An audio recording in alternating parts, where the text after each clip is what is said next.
नमस्कार, Rajans career private limited के official YouTube channel पर आपका स्वागत है। आज हम लोग बात करेंगे बुद्धिलब्धि के मान के बारे में। हमने बुद्धिलब्धि को पढ़ लिया है। बुद्धिलब्धि का फॉर्मूला भी आपको बता चुकी हूँ मैं। बुद्धिलब्धि का फॉर्मूला क्या बताया गया था? आईक्यू का फॉर्मूला क्या बताया गया था? मानसिक आयु, हाँ, मेंटल एज बटे वास्तविक आयु, हाँ गुणित 100। गुणे 100। गुड। अगर इसमें आपको क्या करना है, यहाँ पे आपका जो मानसिक आयु है वो रखना है, यहाँ पे आपकी जो वास्तविक एज है वो रखना है, इंटू 100 करके आप अपना आईक्यू निकाल सकते हो।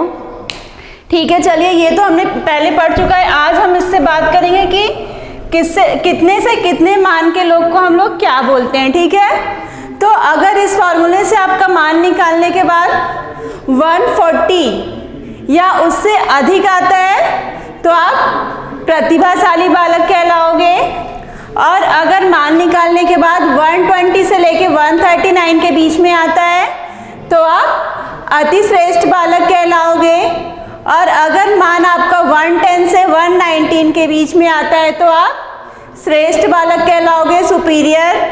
और अगर आपका मान 90 से 109 के बीच में आता है तो आप सामान्य बालक कहलाओगे, और अगर आपका 80 से लेके 89 के बीच में आता है तो आप मंदबुद्धि बालक कहलाओगे, और 70 से 79 के बीच में आता है तो आप सीमांत मंदबुद्धि कहलाओगे, और 60 से लेके 69 के बीच में आता है तो आप मूढ़ बुद्धि बालक कहलाओगे, और 50 से लेके 59 के बीच में आता है तो आप हीन बुद्धि कहलाओगे, और अगर 20 से भी कम आता है तो आप जड़ बुद्धि बालक कहलाओगे। ठीक है, ये आपको क्या करना है, याद कर लेना है अच्छे से, क्योंकि अगर आप TET, CTET, CG TET जो भी एग्जाम दे रहे होगे उसमें ये आपका एक क्वेश्चन जरूर पूछता है हर साल।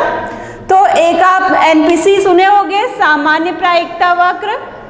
देखो ये इसको हम लोग सामान्य प्रायिकता वक्र की सहायता से भी समझ सकते हैं कि कितने कितने मोस्टली बच्चे कितने कितने होते हैं। ठीक है, जैसे हमने ये पढ़ लिया एनपीसी का, ऐसे आपका बनता है ना। देखिए ये आप लोग का एनपीसी का फिगर है, आप लोग पढ़े होंगे सामान्य प्रायिकता वक्र।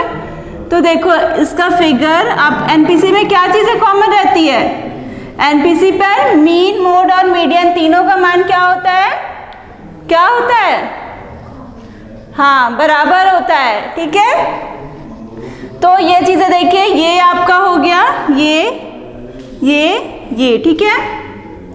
ये आप एक साइड इसमें क्या करते हो, जो पॉजिटिव बच्चे रहते हैं एक साइड पॉजिटिव रखते हो और एक साइड निगेटिव रखते हो। ठीक है, जैसे आपके क्लासरूम में 100 बच्चे हैं, ठीक है, 100 बच्चों में से क्या कुछ आपका रिजल्ट मोस्टली आता होगा, तो 50 से लेके 70% तक वाले बच्चे क्या होते होंगे, सबसे ज़्यादा होते होंगे। ठीक है, तो हमने क्या मान लिया कि 50% बच्चे आपके ऐसे होते होंगे जो 50% से लेके 70% के बीच में पाते होंगे। ठीक है, उसके बाद क्या होते होंगे, आपके कुछ बच्चे ऐसे भी रहते होंगे जो क्या होते होंगे 40% पाते होंगे, 35% पाते होंगे, और कुछ बच्चे ऐसे होते होंगे जो आपके 20%, 25% पाते होंगे, और कुछ बच्चे ऐसे भी होते होंगे जो फेल हो जाते होंगे। होता है ऐसा? हाँ, और ऐसे ही क्या चीज़ें होती हैं कि कुछ बच्चे आपके कैसे होते हैं जो आपका 70% से भी ऊपर आ पाते हैं, 70 से लेके 80% के बीच में आते हैं। तो ये सारे बच्चे तो होते नहीं होंगे, कुछ बच्चे होते हैं ना, तो आप उनको क्या मान लोगे, 16% बच्चे ऐसे होते हैं जो आपके 70% से लेके 80% के बीच में आते हैं। फिर कुछ बच्चे ऐसे भी होते होंगे जो 1, 2, 5, 6 बच्चे या 8, 10 बच्चे ऐसे भी होते होंगे क्लास में जो 95 तक पाते होंगे, है कि नहीं। और कुछ बच्चे ऐसे भी होंगे, 1-2 बच्चे ऐसे भी रहते हैं जो 99% तक पाते हैं, होता है ना।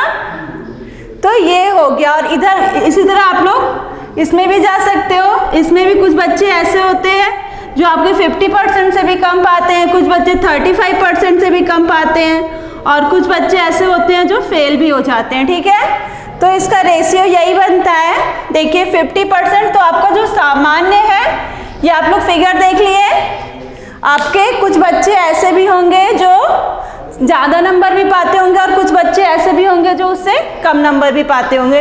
तो आपको इसको ध्यान में रखना है एनपीसी को, और इसकी सहायता से आप इसके परसेंट को आपको याद रखना है।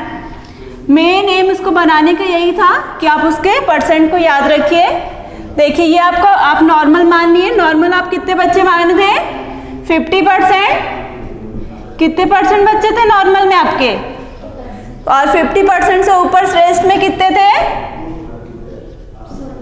हाँ 16%। और उससे ज़्यादा में कितने थे आपके? 7%। और उससे ज़्यादा में आपके 2% थे। फिर उसके नीचे भी थे आपके 50% से नीचे वाले भी, तो 50% के नीचे वालों को आप नीचे लोगे, ये भी आपका सेम रेशियो होगा। फिगर आपने देखा था 16%, 7% और ये आपका मिला के पूरा हो जाएगा, तीनों को मिला के कितना हो जाएगा? 2%। ठीक है, ये आपका मंद बुद्धि है, मंद बुद्धि के अंदर ही ये सारे आएंगे आपके। देखिए क्योंकि ये भी अगर आप नहीं पढ़ोगे चलेगा, लेकिन एक दो बार एग्जाम में कैसे आया हुआ है कि जड़ बुद्धि बालक होंगे।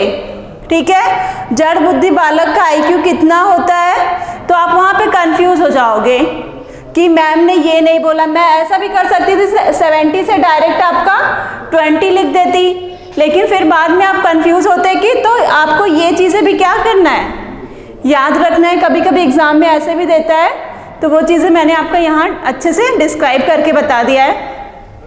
ठीक है, ये आप लोग को क्लियर है सबको? ओके बेटा।